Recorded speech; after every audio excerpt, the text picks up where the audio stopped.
Good after morning, it is Wednesday, my dudes, which means it's time for another buyer's guide. Before we dive into the top 10, I just want to start off with a quick honorable mention for Uncle Auntie Razer, who are throwing really nice chairs out at the moment. They look really good, and honestly, from just using their peripherals and stuff recently, I've been actually really impressed with their build quality. It's been premium to say the least. So these should be right down that alley. And I know there's a couple of fanboys, fangirls, and Apache attack helicopters in the audience, so if you absolutely need to go team green, then Uncle Evetech's giving it to you at a discount. But then, kicking off the top 10 at number 10, I've thrown in this TKL because it's a TKL and I'm biased towards TKL 100%. And this looks like a really good bang for buck product. It has got blue switches, so it is going to clack hard, but it's mechanical, it's RGB backlit, and then I mentioned it's mechanical, and then it's like $500. It's a pretty good deal for a year warranty keyboard. Also, it's got an aluminium flat deck, which is pretty good for home defense. At number 9, I've thrown in the Gamdias because 3-year warranty. Most of the light power supplies and stuff only put on a 2-year, so your guaranteed cost of ownership is 350 Rand per year, which is like what a cheap retail store 450 watt would cost you for the same year. So your guaranteed cost of ownership is about the same as that. Well, is it basically exactly the same as that per year, except it's a 600 watt with an 80 plus efficiency. You'll be able to power your borderline will be 6-core processors. You will be able to do some 8, actually most of the 8 cores don't charge that much. It's really the GPUs that get involved with some wattage crunching. So I'd say you've got about, say, 450-500 watts worth of headroom on this unit with that 80 plus rating. So it's going to at least give you, 486 on the 12 volt rail plus 100 watts. So yeah, you're looking at about 5. I would say you're going to top out if you're looking at about 550. That's where you should look to upgrade. But at this price point, damn. At number 8, it's the A400 Antec. I have spoken about this before. It's just really solid bang for buck. I have installed one of these on a mate system as well. The direct copper heat pipes do make quite a noticeable difference. The look and feel of the product's pretty nice because you can see it's a nice beefy chunky boy, and for 6-core and 8-core processors, this even is going to run super well. My test bench has a 9600 KF, which I can clock up to 4.8 gigahertz off a very similar cooler setup to this. So yeah, it'll work. It'll do the job. And what's most impressive about this at 549 Rand is it comes with a 3-year warranty. That includes the fan, which is a moving part, which is really good because the quality of that fan, and I can attest to this, is pretty good. So it's not going to just fall over in a year and you're going to have to replace it. This should last you a good amount of time. And the thing I absolutely love about these kind of blocks is often when new series of chipsets and stuff come out, they often have the same sort of mounting screws. Like M4, for instance, is across the board is exactly the same from start to end. So you will be able to use this on your next build as well, just by replacing the fan. Coming in just ahead of that at $950, it's a really good cheap way to get water cooling with this Gamdias E120R. I've got the 280R in my system. It's been over 2 years now. It's still running happily. I've only replaced the fan in that time, but this little cooler specifically, I had a push-pull setup on it on the 5600X, and running out of 64, it only hit 61 degrees, and it was quite warm at the time. It was middle of or going into summer, and I think ambient temperatures were between 25 and 30 degrees, so it runs really well. At number 6, it's a Razer Viper with 69 whole grams of weight. A very fussy friend of mine who's been one of the top FPS players in the country for some time actually recommended this to me because I was looking for something that was maybe ambi, that was quite lightweight, looking at different options, and he said he's been absolutely ecstatic with this. As you can see, the man Taco himself is using it, one of the probably the funniest people in all of CSGO, and one of the most successful as well. All in all though, I think it's a pretty good product. Guaranteed cost of ownership is 700 Rand per year.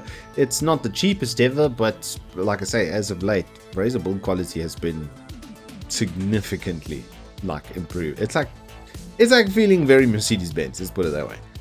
At number 5, I've thrown in this Dell 24-inch IPS, which at first glance might not seem like a good idea until you have a look at its undercarriage. So this Dell has dual pass-through for its audio and then built-in speakers. This just strikes me as like a really nice like console crossover. If you've got a PC and a console or another laptop or something like that, then you can send your audio in the way you want to, whether it's 3.5mm jack or through the HDMI, and then output from there. And that's just a really nice touch that Dell just seems to be one of the few companies that do it like that. It's also got a very archaic port on the right over here, so if you've got an older system and you need VGA, then you cover it over there. It's LED backlit. It's got a pretty nice looking stand, nice thin bezel, like everything looks and feels quite premium, and typical Dell 3-year warranty. And continuing in that vein, at number 4 with a 27-inch version of that panel for a whole 2,800 Rand, and it's got FreeSync at 75 Hz. I've spoken about this panel a number of times, and I'm just going to keep suggesting it because it's such a good deal. It's such a good panel. Dell's like absolutely cracking it out of the park right now with their monitors. At number 3, just taking a break from the monitors, we do have this upgrade kit, and you might be a bit confused as to why I selected this one specifically. It's mostly down to the fact that this has the 10-core Intel i9, which is really nice, especially when you cool it well. It absolutely thumps.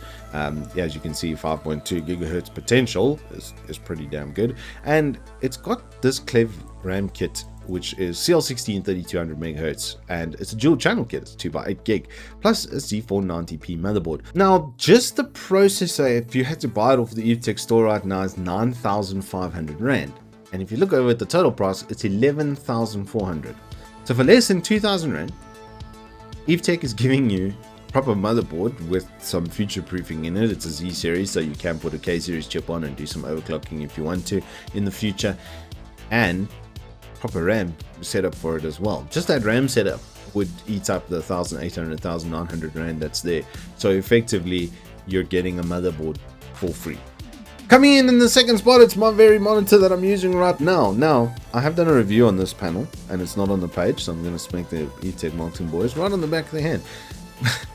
But this panel, the main thing about it is this piece over here. It has a proper G-Sync controller in it. Now, G-Sync and FreeSync actually work off separate controllers, and G-Sync is just that much better on the NVIDIA graphics cards because it times your frame rate with your monitor's refresh rate and not the other way around. So you see, V-Sync forces the frame rate to time with the monitor, and what that does is it creates input delay, whereas with G-Sync it's just timing when the frames come through with the monitor's refresh rate from that kind of perspective. So it doesn't force the frame rate lower or higher based on the refresh rate of the panel.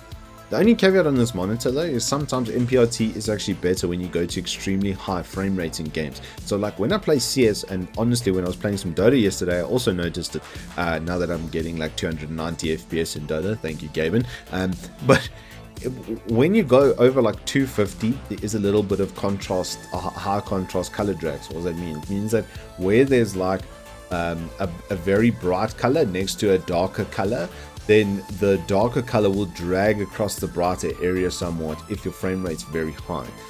Easy way around that is just to cap your frame rate under 250 or use the MPRT mode. But in any other instance, like in COD for instance, where you get DLSS now even in Warzone and an NVIDIA reflex boost, it's absolutely sublime. I can't tell you how snappy and how good it feels with the NVIDIA reflex boost and all of that technology going off at the same time. If you want the most premium gaming experience, get a G-Sync monitor, get yourself an RTX series graphics card, my word. And at the number 1 spot, it's not a Dell, it's actually an AFC. This one specifically has a couple of like really sick features, one of them being a 4-year local warranty on AOC. So guaranteed cost of ownership is some of the best in industry. You're getting a 1440p panel with a 144Hz refresh rate, and it's VA, so those colors are going to be absolutely fantastic. It's curved as well, 1500R curve, not too extreme, nice periscope neck.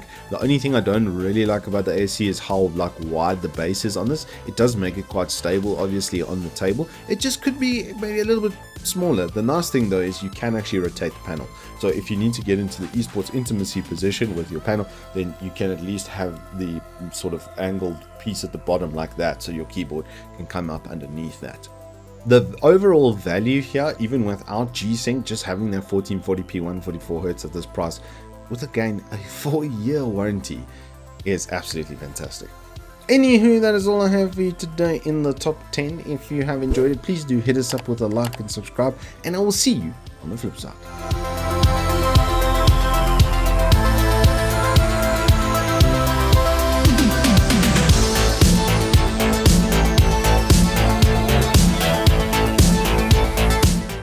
Oh, PS, GPU stock, very limited. TSMC basically said that there's no way that they can service all of their demand.